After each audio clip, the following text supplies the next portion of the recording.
Capitalismo, ahorro y trabajo duro. ¿Por qué en España a la derecha le encanta tanto el centralismo? ¿Qué La obsesión tiene centralización. con la Ujú. centralización? Y mira que lo he hablado con muchísima gente que se cree o habla que son liberales, pero es que les encanta que España sea controlada pues por un ente omnipresente, o como un tótem. Es ¿Usted qué opina? extraño porque acostumbra a ser al revés. El jacobinismo, por ejemplo, que es la ideología que nace la izquierda moderna, ¿no? Es una ideología centralista e igualitaria, precisamente. El centralismo es para que, digamos, que todos los ciudadanos tengan lo mismo, hablen el mismo idioma, tengan las mismas costumbres, tengan las mismas ideas constitucionales o políticas, que estén sometidos a las mismas leyes, y etcétera, sin tener en cuenta fueros o costumbres propias del sitio, ¿no? En cambio, la derecha siempre fue la lucha de las derechas clásicas en todo el mundo, excepto en España. Es al revés, es una lucha por conservar por las tradiciones locales, conservar la propia historia, conservar lenguas o culturas propias, ¿no? Eso es lo propio de la derecha, ¿no? Y una razonable descentralización, precisamente por temor Exacto. al poder. En cambio, yo creo que en España hay muchas explicaciones. Yo creo que fue culpa de Cánovas en buena medida. Porque, La por derecha en ejemplo, España eran los carlistas, tendrían sus defectos, pero eran súper anti partidarios de la descentralización, partidarios de los fueros. Creo que sí. creo que Rothbard decía que la gran aportación de la teoría política hispana fue el carlismo, el tradicionalismo, ¿no? La idea de que donde hay un fuero, el fuero, no entra otro tipo de ley. El fuero protege la ley local, ¿no? Eso llevaba automáticamente a una gran descentralización. No se extraña, por ejemplo, que los nacionalismos hispanos deriven de una forma o de otra del carlismo. El gallego le pasó, creo que el catalán también, y creo que en parte al vasco también, en sus orígenes. Pues evolucionaron en otras vías, ¿no? En cambio, la izquierda siempre fue jacobina. Los liberales hispanos siempre Ujú. fueron jacobinos, porque el liberalismo español bebe de las ideas de la Revolución Francesa. Entonces, Digamos, de hecho, las constituciones liberales españolas tienen bastante influencia de las constituciones francesas revolucionarias. Porque en Suiza es todo lo contrario. Quiere decir, los que quieren siempre hacer una ¿cómo es la palabra? Bueno, igualar a todos con el tema Armonizar. armonizar es la izquierda. Quiere decir, los que siempre se oponen es más. Por ejemplo, aquí la derecha, que es la que gobierna actualmente en Suiza, hubo una historia que hace un par de años. No sé si usted sabe que aquí en Suiza es legal el porte de armas. Es como Estados Unidos, Sí. se pueden tener armas en casa.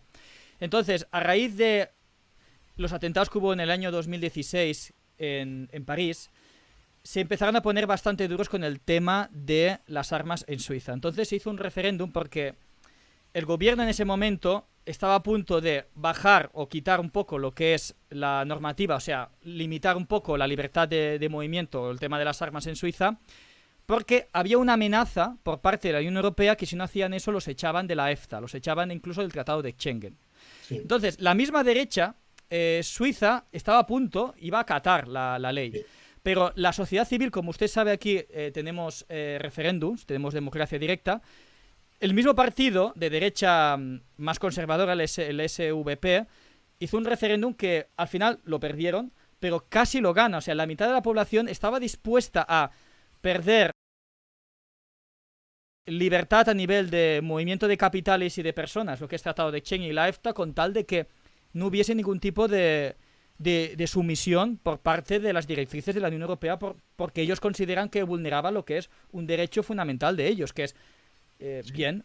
¿Entiende un poco lo que quiero decirle? Y quiero decir que, por ejemplo, la derecha siempre fue, las derechas clásicas, el pensamiento de derecha clásica, era un pensamiento pues, partidario de la descentralización, partidario a unidades políticas pequeñas o que el poder esté cerca de los ciudadanos.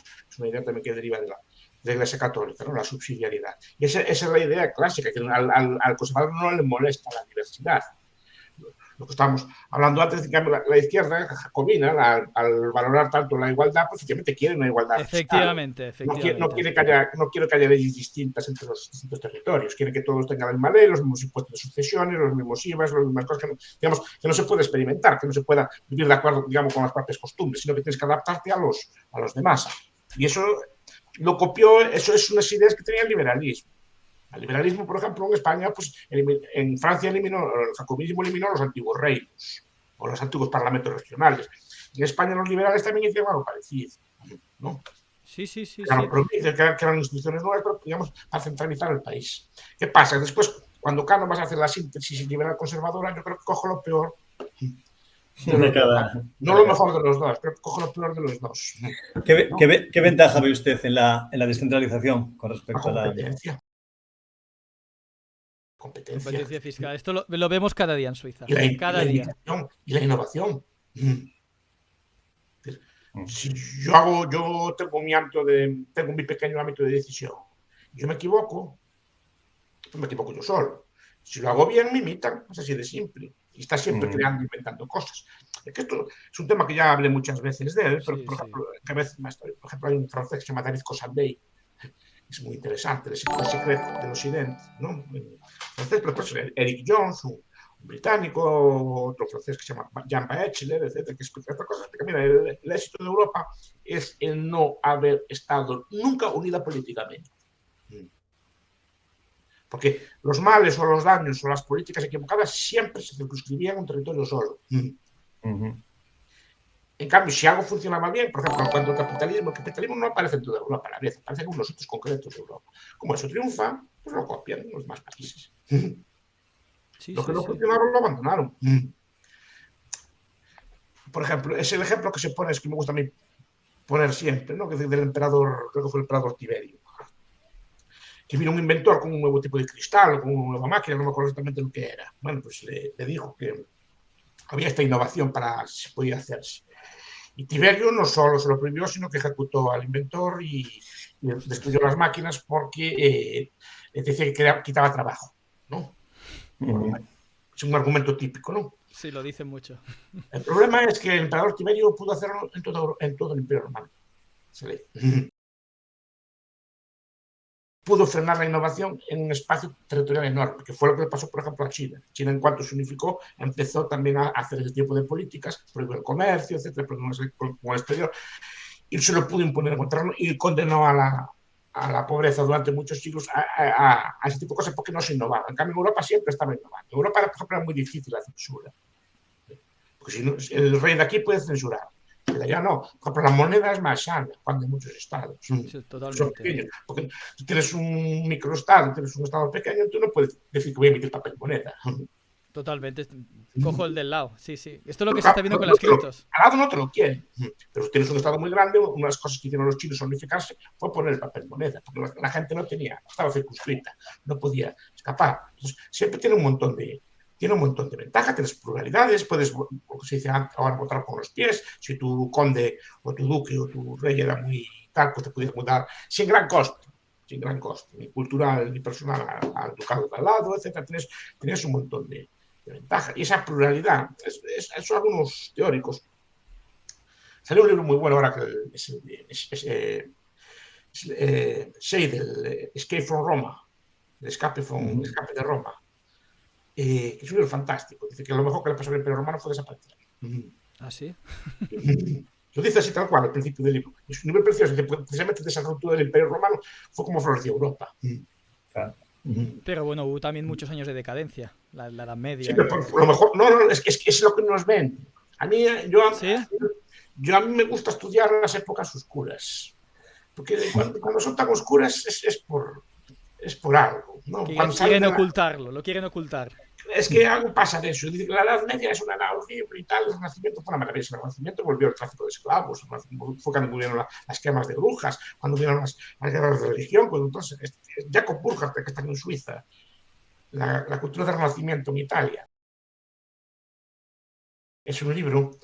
Fue profesor, no sé qué ciudad de Suiza, en Basilea, en Berna, no estoy hablando de memoria, no sé. Sé que fue, en Zurich, no sé dónde fue exactamente. Sé que fue profesor en Suiza, Burckhardt. La cultura del Renacimiento en Italia es un libro contra el Renacimiento, precisamente. Es como cuando se crean los estados modernos, cuando se crean entonces estas cosas que se nos venden como ilustradas, modernas y el Renacimiento, frente a aquella barbarie supuesta de la Edad Media. La Edad Media, cuanto más alta sea, cuanto más antigua sea, yo creo que merece la pena ser investigada. Porque en aquellos tiempos no había Estado. De hecho, por ejemplo, Roger Collins, por ejemplo, cuando habla de la España en la Alta Edad Media, que las figuras de poder de Estado en España a gran escala no pasan hasta el siglo VIII o IX. Es decir, la gente antes vivía casi sin Estado, ¿no? Lo prueba, por ejemplo, murallas como las de Lugo. ¿Qué pintaba una muralla de Lugo en tiempos del Imperio Romano? Supuestamente no había supuestamente paz y orden, ¿no?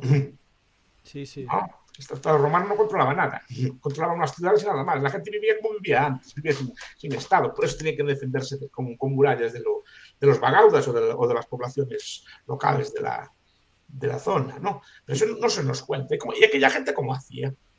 Mira, se las hablaron. Nosotros tenemos los reyes suevos, ¿no? Que invadieron. Si no, por un motivo, mire, faltan 3 o 4, no se sabe cuántos son. ¿Y por qué? Porque no había quien lo escribiera. No debía haber ni corte. O sea, no debía haber nadie que anotara ni siquiera los nombres de los reyes. Fíjese que no se conocen ni los nombres.